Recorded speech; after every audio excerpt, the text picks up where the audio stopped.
15 లక్షల కోట్లు, 14 లక్షల కోట్లు, 13 లక్షల కోట్లు, 10 లక్షల కోట్లు జగన్మోహన్ రెడ్డి గారు అప్పులు చేశారని చెప్పి ప్రజల్ని నమ్మించి మోసం చేసి ఈరోజు అప్పుల గురించి ప్రస్తావించడానికి బడ్జెట్లో భయపడేటువంటి పరిస్థితులు మీకు కనబడతా ఉన్నాయి. ఈ రాష్ట్రంలో గతంలో ప్రభుత్వం మేము అధికారంలో ఉన్నప్పుడు ఈ రాష్ట్ర ప్రజలకి మంచి చేయడం కోసం, సంక్షేమాన్ని అందించడం కోసం గత 5 సంవత్సరాల్లో కోవిడ్ కష్టకాలంతో సహా ప్రపంచవ్యాప్తంగా ఉన్నటువంటి ఆర్థికపరమైనటువంటి ఇబ్బందులను ఎదుర్కొన్నటువంటి సందర్భంలో ఏ రోజు సంక్షేమం అనేటువంటిది ఆగలేదు ఈ రాష్ట్రంలో. 5 ఏళ్లలో మేము చేసినటువంటి అప్పు రమారమి నాకు తెలిసి 3,95,000, 3,90,000 కోట్ల రూపాయలు. అప్పటికే 2019 సంవత్సరానికి మేము అధికారంలోకి వచ్చేటటువంటి సమయానికి చంద్రబాబు నాయుడు గారు అప్పచెప్పింది మరో 3 లక్షల కోట్ల రూపాయలు. మొత్తం మీద మేము మొన్న అధికారంలోంచి పోయేటువంటి సమయానికి 2024 మేము ఏ రోజైతే అధికారాన్ని కోల్పోయామో ఆ సమయానికి రాష్ట్రం తాలూకు అప్పు 7 లక్షల కోట్ల రూపాయలు. కానీ మీరు చెప్పింది 14 లక్షలు, 12 లక్షలు, 13 లక్షలు, 10 లక్షలు. రాష్ట్రం శ్రీలంక అయిపోతుంది, రాష్ట్రం జింబాబ్వే అయిపోతుంది, మరోటి అయిపోతుంది అని చెప్పి మీరు లేనిపోయినటువంటి ఆరోపణలు ప్రభుత్వం మీద చేసి ప్రజల్ని నమ్మించి ఓట్లు వేయించుకొని అధికారంలోకి వచ్చి మీరు చేసేటువంటిది ఈ మోసం ఇదంతా కూడా ఈరోజు ప్రజలు గమనిస్తూ ఉన్నారు. ప్రజల పక్షాన వైఎస్ఆర్ కాంగ్రెస్ పార్టీ జగన్మోహన్ రెడ్డి గారి నాయకత్వంలో పోరాటం చేస్తుంది. మీరు ఇచ్చినటువంటి ఎన్నికల హామీలు నిలబెట్టుకునేంత వరకు కూడా మీ మీద ఒత్తిడి తీసుకొచ్చేటువంటి కార్యక్రమం చేస్తాం. ఇప్పటికే మీరు ఈ 10 నెలలు, ఈ 9 మాసాల్లో రాష్ట్ర ప్రజలకి మీరు ఇచ్చినటువంటి హామీల ద్వారా, అమ్మఒడి ద్వారా ఒక 10,000 కోట్ల రూపాయలు అప్పు అయిపోయారు. నిరుద్యోగ భృతి ద్వారా ఒక 6,000 కోట్ల రూపాయలు మీరు ఈ రాష్ట్రంలో నిరుద్యోగులకి చెల్లించాల్సినటువంటి అవసరం ఉంది. అన్నదాత సుఖీభవ ద్వారా ఒక 10,000 కోట్ల రూపాయలు.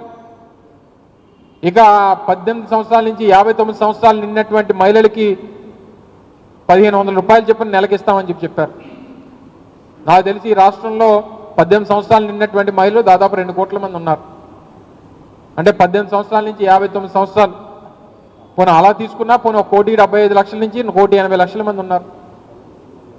వారికి మీరు ఇచ్చినటువంటి ఎన్నికల హామీ ద్వారా మీరు కేటాయించాల్సినటువంటి ఈ డబ్బు దాదాపు 27,000 నుంచి 28,000 కోట్ల రూపాయలు, ఒక్క రూపాయి కేటాయించలేదు. నిరుద్యోగులకి 20 లక్షల మంది నిరుద్యోగులకి 3,000 రూపాయలు చెప్పిన నెలకు 600 కోట్ల రూపాయలు చెల్లించాలి. అంటే సంవత్సరానికి 7,200 కోట్ల రూపాయలు చెల్లించాల్సినటువంటి పరిస్థితిలో ఒక్క రూపాయి కేటాయింపు బడ్జెట్లో లేదు. ఫ్రీ బస్సు కింద దాదాపు 2,500 కోట్ల రూపాయలు బడ్జెట్లో కేటాయించాలి, బడ్జెట్లో లేదు. అలాగే 3 సిలిండర్లకు సంబంధించి 4,500 కోట్ల రూపాయలు బడ్జెట్లో కేటాయించాల్సినటువంటి పరిస్థితి వస్తే 2,500 కోట్ల రూపాయలు అందులో కేటాయించి చేతులు దులుపుకున్నారు. ఫ్రీ బస్సు గురించి అడిగితే గతంలో అనేక సందర్భాల్లో మీ అందరికీ తెలుసు, కర్ణాటకలో ఫ్రీ బస్సు పెట్టారు. తర్వాత హైదరాబాద్లో ఫ్రీ బస్సు తెలంగాణలో కాంగ్రెస్ పార్టీ చెప్పింది. ఆంధ్రాలో ఆ 2 చూసి మీరు హామీ ఇచ్చారు. అడిగితేనేమో దసరా అన్నారు, దసరా వెళ్ళిపోయింది. తర్వాత అడిగితే దీపావళి అన్నారు, దీపావళి వెళ్ళిపోయింది. తర్వాత సంక్రాంతికి వస్తున్నాం అన్నారు, సంక్రాంతికి వస్తున్నాం సినిమా వచ్చింది తప్ప ఫ్రీ బస్సు రాలేదు. ఇప్పుడు మళ్ళీ ఉగాది అంటున్నారు. ఈయన చెప్పిన హామీలు మాటలు సినిమా పేర్లకు పనికొస్తున్నాయి తప్ప ప్రజలకు ఒక్క రూపాయి దీని ద్వారా ఒరిగింది లేదు అనేటువంటి విషయాన్ని తెలియజేస్తా ఉన్నాం. చంద్రబాబు నాయుడు గారు మన ఊర్లో ఒక సామెత ఉంటుంది, ప్రజలకి అన్నం పెడితే అరిగిపోద్ది, ఎవరికైనా చేరిస్తే చిరిగిపోద్ది, కానీ కర్ర కాల్చి వాత పెడితే జీవితాంతం గుర్తుండిపోద్ది అన్నటువంటి దానికి చంద్రబాబు నాయుడు గారు ఒక గొప్ప ఉదాహరణ. చెప్పినవన్నీ చేస్తే ఏముంటుంది, జనానికి డబ్బు ఇస్తే ఖర్చు పెట్టించుకుంటారు, పిల్లలకి తిండి పెడితే అరిగిపోద్ది, ఏదైనా ఇచ్చిన మాట నిలబెట్టుకోకపోతే మోసగాడి కింద మనం మిగిలిపోతాం, జీవితాంతం గుర్తుండిపోతాం అని చెప్పి ప్రజలకి బుద్ధి వచ్చేటువంటి విధంగా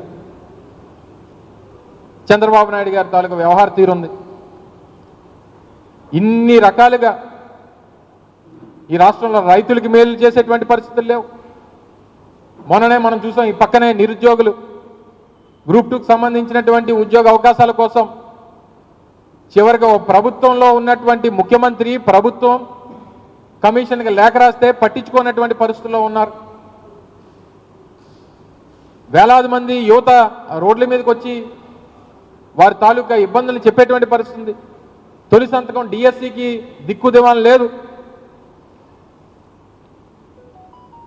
మొన్న చూశారు, మా చోడవరం నియోజకవర్గానికి సంబంధించి ఈ రాష్ట్రంలో మిగిలినటువంటి ఒక్క గోవాడ షుగర్ ఫ్యాక్టరీ